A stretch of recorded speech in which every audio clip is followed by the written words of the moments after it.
Masih bersama Senel, Teguh Bibagi. Syajaratul Khuldi itu nama larangan, itu nama salah sebetulnya. Nanti tanya Pak Kures, itu kan sebenarnya gini, istilah Khuldin itu bahasa setan.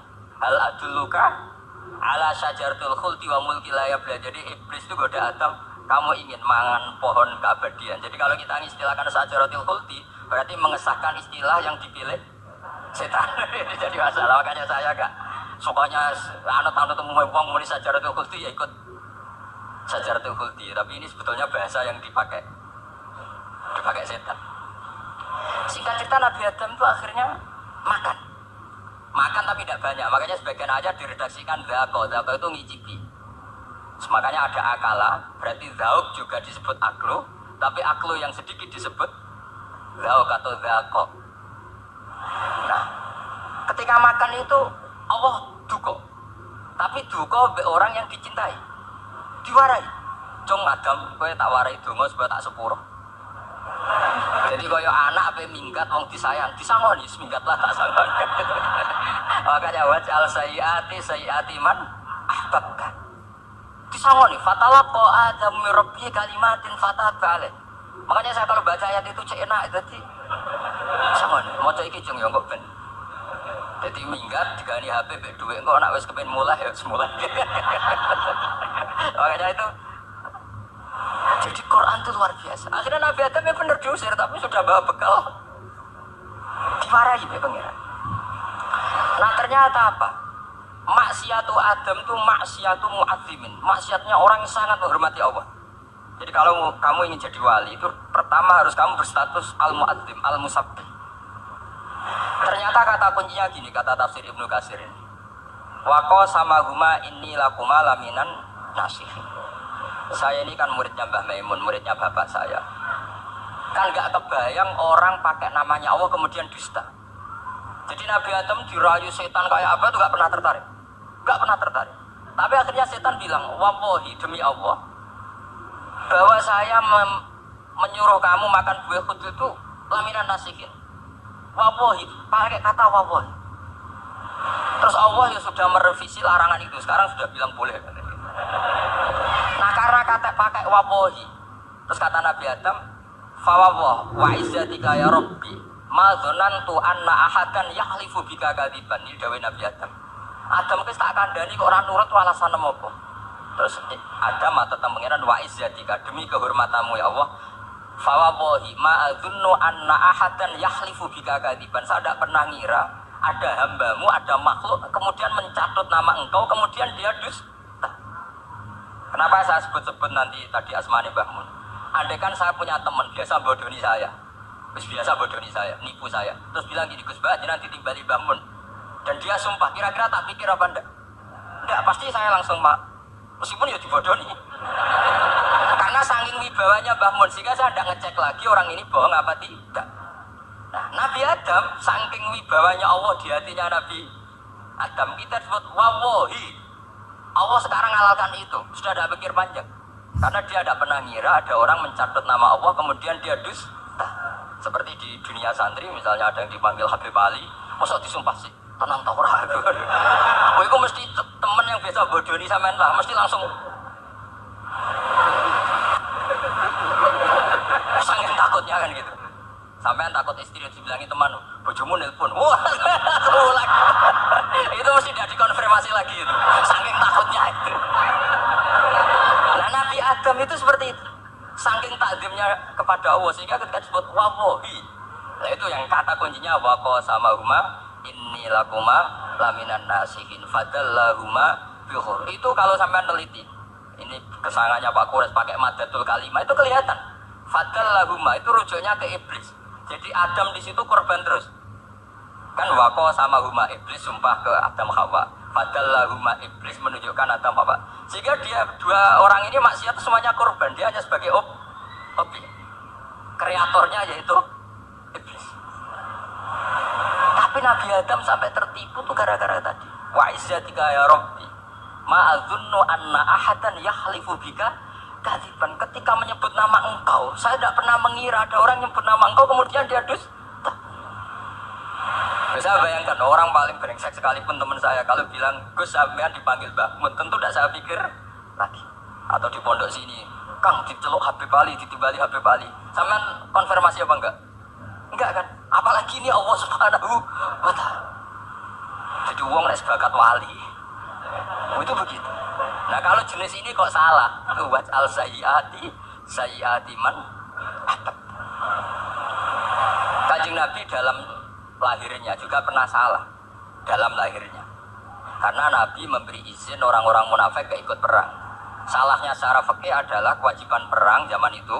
Karena zaman itu memang orang-orang kafir juga merangi kita, sehingga kita dibolehkan merangi. Jangan hanya cerita Nabi perang, berarti perang syariat aja gitu. Nabi perang karena diperangi. Jelas ayatnya udzina lilladzina yuqatalun, diberi izin bagi yang alami yuqatalun, diperangi baru diberi izin perang. Jangan langsung bangun tidur perang, itu enggak ada ayatnya.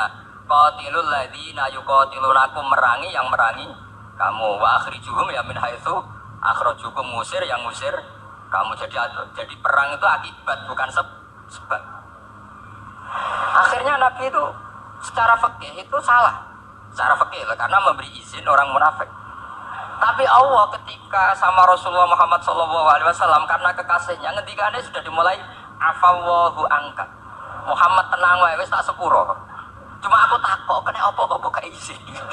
Tapi itu kalimatnya afawwahu dimulai dengan kalimat yang menyenangkan, afawwahu. Jadi ibarat sampean salah sama orang tua. Wes sepeda mbok ora pamit itu ora salah. Cuma aku tetep takok alasannya apa gitu loh. Tapi bilang wis gak apa-apa, Jung. Sepeda motor mbok gowo betul iku ora apa-apa. Cuma aku takok kena apa. Tapi mukadimah ora apa-apa sih. Kayak apa Allah sama nabinya. Jadi mengkonfirmasi saja dimulai dengan afawwahu lima adin talakum. Wong karwan wong munafik gak ndek ngamal malah mbok ora perang. Wis malah ora tau khidmah agama. Jadi makanya terus orang-orang soleh kalau berdoa apa? Waj'al sayyiati man ahbabta, ya Allah jadikan kesalahan saya adalah kesalahan orang yang kau cintai. Nah, yang paling dicintai Allah tentu umat Rasulullah Shallallahu Alaihi Wasallam.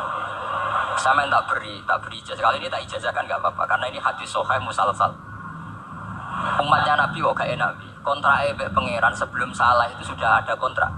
Makanya Nabi itu menghentikannya bangga sekali. Itu khamsan lam yu'tahunna nabiyyun qabli atau ahadun min qabli. Saya diberi 5 hal hadiah sama Allah yang umat sebelumku, Nabi sebelumku tidak diberi hadiah itu. Di antara hadiah itu terbesar adalah wa'utitu khawatimah suratil Baqarah. Saya diberi hadiah akhir dari surat Baqarah. Oh, ada hadiah gimana? Allah itu sudah naikkan kontrak dengan kita. Kita disuruh doa sama Allah.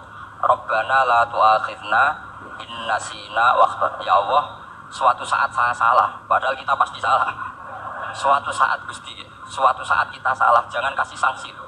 Oke, mau oke. Itu lu tuh kok udah enak gimana? Sebelum kita salah, terus naikkan kontrak sama Allah. Rabbana la tu'akhidna in nasina aw akhtana. Ya Allah, jangan jatuhkan sanksi kepada kita jika suatu saat saya lupa atau salah. Qala na'am, Allah jawab, nah. Makanya Nabi senengnya bukan main. Tentang apa? Saya diberi hadiah akhir surat. Tapi sekarang jadi fitnah tadi. Yang kiai-kiai itu baca itu dipakai tahlilan. Kadang-kadang yang baca ya gak paham. Yang kritik juga gak paham. Jadi ya sudah innalillahi wa inna ilaihi raji'un. Sebetulnya itu diabadikan di tahlil itu karena itu surat yang luar. Tapi sebagian yang baca gak paham. Sehingga ya dingin saja wong gak paham. Tapi kalau kita yang paham itu luar biasa. Wong belum salah. Sudah ada perjanjian. La tu'akhidna in nasina aw akhtana. Sama Allah dijawab, nah, iya umat nak salah orang langsung tak siksa. Aman. Maksudnya dinteni tobat aja terus salah terus. Kayak apa? Makanya beda. Nabi itu begitu bangganya dengan surat akhir surat apa? Takut. Terus tafsir kedua. Umat ini adalah umat yang sifat Allah itu selalu aktif dan dua-duanya aktif. Ini perlu saya sampaikan berkali-kali. Dua-duanya aktif. Jika orang soleh itu nggak boleh mengadili orang dolim. Itu umatnya Rasulullah Shallallahu Alaihi Wasallam. Begini logikanya ya. Pernah ada cerita, ada orang soleh sedang sujud, diinjak sama orang fasik, al-asi lah orang fasik. Karena orang soleh ini diinjak, orang soleh, bawaan orang soleh itu ya kadang gampang marah, bawaan orang soleh. Tapi pas marah itu nyatut nama Allah. Fawawahi la yaghfiru laka, pakai nama Allah. Ada kan dia bilang asmane kue itu malah gak apa-apa gitu. Karena miso-miso sendiri itu kan urusan dia, tapi pakai namanya Allah. Fawawahi la yaghfiru laka. Allah tidak akan ngampuni kamu. Itu Allah langsung memberi wahyu ila nabi hada zaman, ke nabinya zaman ini. Allah ngendikan gini, ini yang cerita Rasulullah. Man dzalladzi yata'alla alayya alla aghfira li fulan faqad ghafartu lahu wa ahbattu amalak. Orang itu tak ampuni, yang sujud amalnya tak hilangkan. Kenapa? Allah tersinggung. Wong saya ini bisa aghfir, bisa ngampuni. Kenapa kamu nyifati saya hanya u'adzib? Jadi kira-kira Allah itu tersinggung. Wong sifatku itu yo yaghfir wa yu'adzib, kok ganti yu'adzib tok piye? Jadi sifat itu kan hilang sitok gitu. Paham ya? Jadi kalau kamu melihat orang-orang maksiat, pikiran kamu Allah yu'adzibuhum itu enggak fair. Bisa saja Allah yaghfiru lahum. Tapi kamu milih situ tok, yaitu sifat yu'adzib itu enggak fair. Harusnya ya yaghfiru liman yasha wa yu'adzibu man yasha. Tapi orang soleh ini wa la yaghfiru laka, itu Allah tersinggung. Kenapa tersinggung? Karena Allah hanya disifati yu'adzib, bukan disifati yaghfir. Padahal Allah bisa yu'adzib, bisa yaghfir. Sehingga Wahsy ketika seperti itu, dia qatilu ahabbin nas ila Rasulullah, yaitu Wahsy adalah qatilu Hamzah. Ketika Nabi da'a alaihi, tidak usah diterjemah, itu sama Allah malah Wahsy dikasih tahu. Bahkan turun ayat laisa laka minal amri syai'un aw yatuba alaihim aw.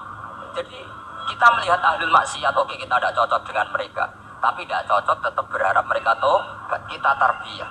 Karena kita tidak boleh nyifati Allah yu'adzibuhum qatan. Oke malah jadi pangeran kamu ini qatan. Bisa wae Allah yaghfiru lah. Itu pelajaran bagi kita. Jadi ternyata si soleh tadi ditegur sama Allah, kamu tidak bisa seperti itu. Mangdalladzi yata'alla alayya ta'ala itu corong Jawa sumpah serapah. Kok iso aku buat sifati wajib tok, wong aku iso aghfir. Makanya di Quran itu ada wa yu'adzibal munafiqina, ayatnya apa? Insya'a au yatub. Ini dalil-dalil napa? Kalau jenengan mendukung Islam napa? Wasatiyah, jadi an ilmin. Jadi saya dukung gerakan ini, satu an ilmin, dua memang secara etika. Pak Quraisy itu orang sepuh, tentu pilihan itu setelah sekian baca tafsir, baca referensi. Beliau seorang akademisi, profesor doktor. Tapi saya tetap mohon dukung kita itu an ilmin, apa? An ilmin. Memang dari awal Allah mensifati dirinya bisa yaghfir, bisa yu'adzib. Kenapa kita memastikan yu'adzib? Allah bisa yaghfir. Nah dengan demikian kamu menetapkan sifat Allah dua-duanya. Jadi yang soleh ya tetap khawatir jangan-jangan ada masalah. Yang fasik pun tetap ada harapan. Makanya masyhur dawuh Sayyidina Ali yang dikutip hampir semua ulama, apa? Ala unabbiukum bil faqih kullal faqih. Apa perlu saya ceritakan siapa yang ahli fikih sebenarnya?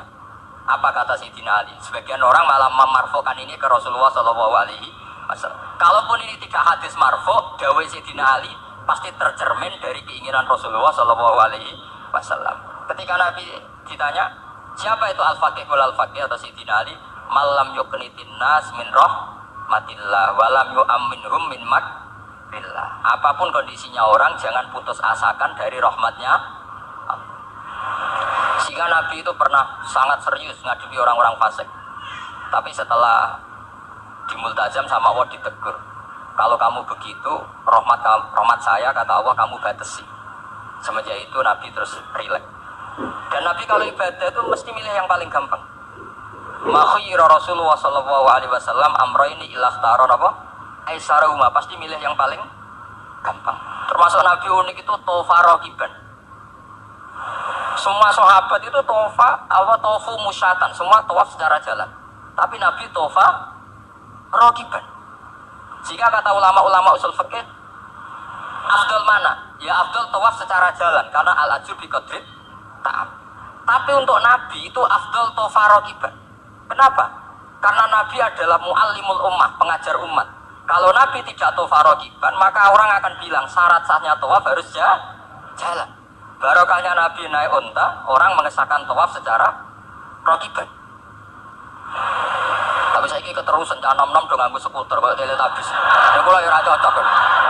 Oh ya nak sing sepo-sepo itu cara kula berlebihan lah. Meskipun sah tapi kula nganti risih. Kebuan terbenteran. Yang disai itu. Boyo itibak Nabi itu paling enggak ya kesamaan sepuhnya atau apa Nabi kan. Ini ndak, sementing sah apa? Wah repot ya. Terus bukti berdua gini, kalau Nabi itu ingin ibadah itu paling ringan. Suatu saat setelah Fatu Mekah, Nabi kayak apa rindunya sama Ka'bah al-Musyarrafah, sama Al-Ka'bah al-Musyarrafah. Nabi saking rindunya minta sama Abu Tolha al-Hajabi itu. Minta Utsman ya, Utsman bin Tolha al-Hajabi. Utsman namanya. Minta kunci terus masuk Ka'bah. Itu keluar dari khimah, itu Nabi senangnya bukan main. Karena Fatu Mekah. Lebu Ka'bah senangnya bukan main. Tapi setelah keluar dari Ka'bah, itu kelihatan hazinah, kelihatan susah, tersiksa. Ditanya sama Sayyidah Aisyah, kenapa engkau gelisah padahal tadi kelihatan senang? Wajidtu anni lam adkhul. Saya suka andikan tadi saya ada masuk Ka'bah. Kenapa ya Rasulullah? Jangan-jangan umatku ngira ini penting. Dan itu berat. Sampai jadi perdebatan ulama fikih. Apakah sunat masuk Ka'bah apa enggak? Sebagian ulama bilang enggak. Alasannya Nabi Ketun Nyoro Jawa itu kecewa, nyesel. Kenapa saat tadi masuk? Jangan-jangan umatku nanti merasa itu keharu dan itu repot. Nah kita tidak usah dilarang, memang tidak punya kesempatan. Alhamdulillah. Dilarang nggak dilarang, ya sudah tidak punya kesempatan. Ya. Nah, ini yang terakhir kenangan saya mau menerangkan dan tambah mahabbah kepada Rasulullah Shallallahu Alaihi Wasallam. Ini betul, ini sesi terakhir ini. Begini. Salasun mangkun nafi'i wajadah halawatal iman. 3 hal ini kalau ada pada kamu atau pada siapa saja, maka menemukan halawatal iman, manisnya iman. Ini mungkin yang jarang dijelaskan orang adalah manis itu apa. Kata Ibnu Hajar al-Asqalani sebagai pensarah Bukhari, termasuk manisnya manis adalah al-iltizat al-aqli, merasa nyaman secara berpikir. Nanti saya bacakan takbirnya sebelum saya tutup ngaji bareng ini. Begini misalnya, kita ngikuti Nabi Muhammad SAW. Tentu beliau punya al-jamalul wajhi. Nabi itu orang paling ganteng. Tentu beliau punya al-jamalul soti. Suaranya Nabi itu luar biasa. Tapi yang paling luar biasa tentu al-jamalul aqli. Akalnya Nabi itu luar biasa jamal, luar biasa indah. Artinya gini, andaikan Anda seorang profesor atau seorang alim allamah, seorang kiai yang paling alim, terus dikasih tahu Nabi, misalnya dikasih tahu Islam, sing gawe donya iki iku Fir'aun. Kan mesti tersiksa, logikanya gimana? Wong Fir'aun lahirnya di bumi kok bikin bumi, kan dulu buminya dibangun. Mesti ra iso turu sampai. Iki ajaran nopo kok iso turu. Tapi ajaran ini mengatakan sing gawe alam raya ini Allah. Allah itu awal, Allah itu qadim. Kan terus iso turu, wis adone lah. Nek sing gawe luwih dhisik. Paham ya? Terus sing gawe iku ala kulli syai'in. Oh jenenge wis adone lah, jenenge gawe alam mesti ala kulli syai'in. Nah terus misalnya diajak paham ateis. Alam ini tidak ada, kemudian ada. Penciptanya apa? Ya ketiadaan. Oh iso turu ya. Bagaimana mungkin al-adam yakhluqu maujudan, alam yang mewujud diciptakan oleh Adam. Oh iso turu ya. Itu kata Ibnu Hajar al-Asqalani, halawatul iman itu adalah ibaratun anil iltizat al-aqli. Halawatul iman adalah ibaratun anil iltizat, agama ini nyaman secara akal. Saja ini di kitab saya Fathul Bari.